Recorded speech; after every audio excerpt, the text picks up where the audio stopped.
जितनी ज़्यादा आप सेल करेंगे उतनी ज़्यादा आपकी सैलरी आएगी और मिनिमम वेज आपको मिलनी है, सेल हो या ना हो। एक और बेनिफिट है कि अगर आप बहुत अच्छी सेल्स करते हैं तो आप टॉप परफॉर्मर बन जाते हैं। कंपनी की तरफ से टॉप परफॉर्मर अवार्ड मिलता है और कंपनी की तरफ से ट्रिप मिलता है international.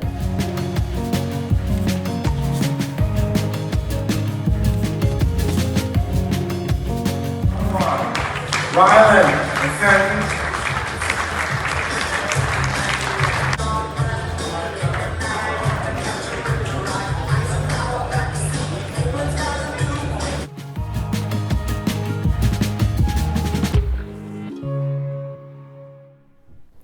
Hello everyone, welcome to my channel Sandy talks Canada. आज की वीडियो में हम बात करेंगे कि कैसे मैंने एज अ स्टूडेंट $25 से $30 पर आवर अर्न करके अपनी फ़ीस पे की। जब आप एज अ स्टूडेंट आते हैं कनाडा में, आपके पास सबसे बड़ी टेंशन यही होती है दिमाग पे कि मैंने अपनी फ़ीस खुद पे करनी है, जो कि मिनिमम वेज पे अगर आप जॉब करेंगे बहुत मुश्किल करती है, फ़ी पे नहीं हो पाती मिनिमम वेज पे। बहुत से स्टूडेंट कैश पे भी जॉब करते हैं जो कि इलीगल है, उससे आपको प्रॉब्लम हो सकती है अगर आप कैश पे जॉब करते हैं, और या फिर बहुत दिन रात एक करके सिर्फ जॉब करनी पड़ती है और फिर स्टडी पे आप ध्यान नहीं दे पाते। तो आज हम ऐसी जॉब के बारे में डिस्कस करेंगे जो मैंने की थी। सिर्फ 20 आवर पर वीक में जॉब करती थी और कैसे मैंने अपनी सैलरी जो है वो मिनिमम वेज से ज़्यादा अर्न की और फ़ी अपनी खुद पे की। मेरा जो एक्सपीरियंस था, मैंने कैसे अप्लाई किया, कैसे मुझे इंटरव्यू की कॉल आई, क्या क्या इंटरव्यू के क्वेश्चंस थे, वो भी हम डिस्कस करेंगे। और हम ये भी डिस्कस करेंगे कि इस जॉब में क्या क्या बेनिफिट्स हैं। वैसे मैंने ऑलरेडी इस जॉब के बेनिफिट्स की वीडियो बनाई हुई है, मैं उसको डिस्क्रिप्शन में दे दूंगी, आप वहाँ से देख सकते हैं। लेकिन इस वीडियो में मैं आपको बेसिकली आइडिया दे दूंगी कि क्या क्या बेनिफिट्स थे। तो ये जॉब क्या थी एक्चुअली? जॉब में ये था कि हमें फ़ोन सेल्स करनी होती थी, नॉट जस्ट फ़ोन सेल्स, जैसे कि इंटरनेट, होम फ़ोन, टीवी, ये सारी सेल करनी होती है। यहाँ पे कंपनीज हैं काफ़ी बड़ी, Bell, Telus, Rogers, Virgin Mobile, Koodo, Fido, इनमें आप ट्राई कर सकते हैं। तो ये कंपनी में बस यही काम करना होता था, सिंपल होता था, जाके वहाँ पे खड़े हो जाते थे। बट हाँ, सारा दिन अगर आपको कियोस्क में जॉब मिलती है, जैसे कियोस्क होते हैं ना मॉल में, तो आपको खड़े रहना पड़ता है, ये इतना होता है, बट इतना तो यहाँ पे करना ही पड़ता है, राइट? तो वो होता था, तो वहाँ पे जाके हम सेल्स करते थे, कस्टमर के साथ बात करनी। जितनी आप सेल करेंगे उतनी आपकी सैलरी आएगी। $15 तो आपको आनी है, जितनी आप सेल करते हैं उसके ऊपर आपकी आती है, तो उस हिसाब से आपकी एवरेज बन जाती है जितनी आप सेल्स करते हैं। सो बेनिफिट से शुरू करते हैं। सबसे पहले इस जॉब में आपको 20 आवर्स पर वीक मिलते ही मिलते हैं। बहुत से स्टूडेंट्स को इशू आता है कि आवर्स नहीं मिलते, फिर इशू होता है कि यार फीस कैसे पे करेंगे अगर आवर्स नहीं मिल रहे, राइट? तो इसमें आपको 20 आवर्स मिलेंगे ही मिलेंगे। एंड देन सेकेंड इसमें आ जाता है आपको मेडिकल, डेंटल, विजन सब कुछ मिलता है जो आपके प्रोविंशियल हेल्थ कार्ड में कवर नहीं होता। तो इसमें इस जॉब में आपको फुल टाइम के सारे बेनिफिट्स मिलते हैं अगर आप पार्ट टाइम भी जॉब कर रहे हैं। बहुत सी कंपनीज फुल टाइम वाले बेनिफिट्स पार्ट टाइम को नहीं देती हैं। जिस कंपनी में मैंने जॉब की थी उसमें फुल टाइम के बेनिफिट्स सारे पार्ट टाइम को मिलते थे। नेक्स्ट आपके पास बेनिफिट है इस जॉब में कि अगर आप बहुत अच्छी सेल्स कर रहे हैं तो आपको फ्री फ़ोन मिलता है लेटेस्ट, क्योंकि आपको रिव्यू करना होता है, कस्टमर को बताना होता है फ़ोन कैसा है। तो लेटेस्ट आईफोन एक स्टोर में एक बंदे को मिलता है, लेटेस्ट सैमसंग का फ़ोन मिलता है, तो ये चीज़ें आपको फ्री मिलती हैं। नेक्स्ट आपके पास ऑप्शन आती है, सब जितने भी एम्प्लॉयज़ हैं सबको 35% उनके मंथली प्लान पे मिलता है, जहाँ से आप फ़ोन का बिल सेव कर सकते हैं, राइट? ऐसे स्टूडेंट्स अगर फ़ोन लेते हैं, महंगा फ़ोन लिया हुआ प्लान में, तो 100 अबव आपका प्लान बनता है, $120 तक का। उस पर अगर आपको 35% ऑफ मिल जाए तो बहुत सेविंग हो जाएगी आपकी। नेक्स्ट आपके पास इसमें बेनिफिट मिलता है कि आपको आपकी रिटायरमेंट के लिए कंपनी मैच करती है। अगर आपने जैसे कुछ कंट्रीब्यूशन की, हर सैलरी से आप कुछ अमाउंट कटवाते हैं, तो कंपनी भी आपके लिए मैच करती है। ये इसका नेक्स्ट बेनिफिट है। और कमीशन पे कोई कैप नहीं होती, जितनी ज़्यादा आप सेल करेंगे उतनी ज़्यादा आपकी सैलरी आएगी और मिनिमम वेज आपको मिलनी है, सेल हो या ना हो। एक और बेनिफिट है कि अगर आप बहुत अच्छी सेल्स करते हैं तो आप टॉप परफॉर्मर बन जाते हैं। टॉप परफॉर्मर मतलब एंटायर जो प्रोविंस होती है उसमें हर प्रोविंस के अपने अपने टॉप परफॉर्मर्स होते हैं जो सेल्स में बेस्ट होते हैं, और उनको कंपनी की तरफ से टॉप परफॉर्मर अवार्ड मिलता है और कंपनी की तरफ से ट्रिप मिलता है इंटरनेशनल। मतलब कंपनी ने मुझे भेजा था 2018 और 19 की, मैं टॉप परफॉर्मर थी, तो मुझे उन्होंने यूएस भेजा था, कोस्टा रिका भेजा था। तो ये भी एक बहुत अच्छी चीज़ है, बहुत अचीवमेंट टाइप वाली फीलिंग आपको आती है। तो ये थे बेनिफिट्स। अब हम डिस्कस करते हैं कि मैंने कैसे अप्लाई किया और कैसे मुझे ये जॉब मिली। तो सबसे पहली बात, मेरे पास कोई रेफरेंस नहीं थी। तो अगर आपके पास रेफरेंस नहीं है, कोई प्रॉब्लम नहीं है, आप इस जॉब में अप्लाई कर सकते हैं। ऐसे कोई रेफरेंस से कोई हेल्प ज़रूर हो जाती है, बट अगर नहीं है तो इससे आपको कोई नुकसान नहीं है।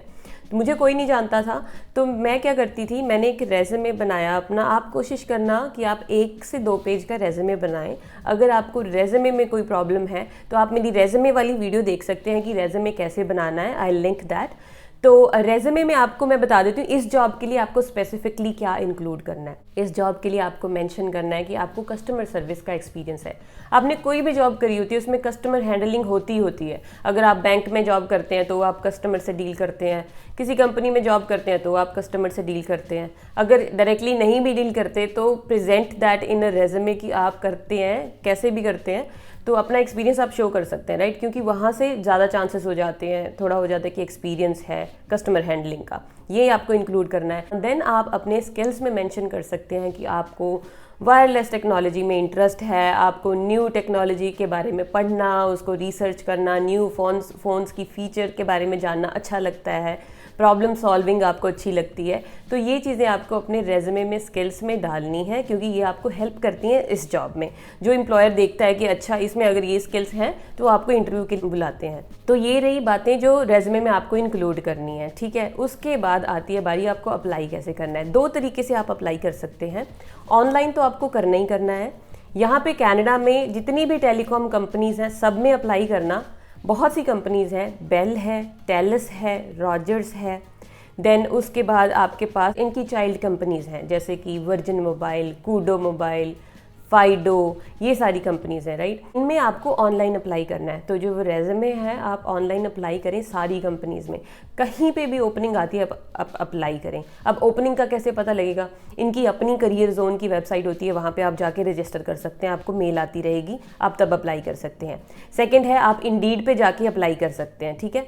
सेकेंड आपने क्या करना है कि इन स्टोर जाके भी उनसे रेज़्यूमे दे के आना है। वैसे तो ये ऑनलाइन ही एक्सेप्ट करते हैं, बट कई बार क्या होता है कि इन स्टोर भी जो मैनेजर है वो एक्सेप्ट कर लेता है, ठीक है। अब बारी आती है, आप सोच रहे होंगे कि मुझे, कई स्टूडेंट्स को होता है कि मैं इतना बात नहीं कर सकता कस्टमर से, या फिर मुझे इंग्लिश में प्रॉब्लम आएगी, मैं जॉब नहीं कर सकता, राइट। ऐसा भी नहीं है, क्योंकि क्या है कि अगर आपको इस जॉब में थोड़ा सा भी इंटरेस्ट है ना, तो इसमें क्या है, आप रेज़्यूमे में लिस्ट कर सकते हैं कि आपको और कौन सी लैंग्वेज आती है। पंजाबी आती है, पंजाबी लिख दो। हिंदी आती है, हिंदी लिख दो। गुजराती आती है, गुजराती लिख दो, राइट।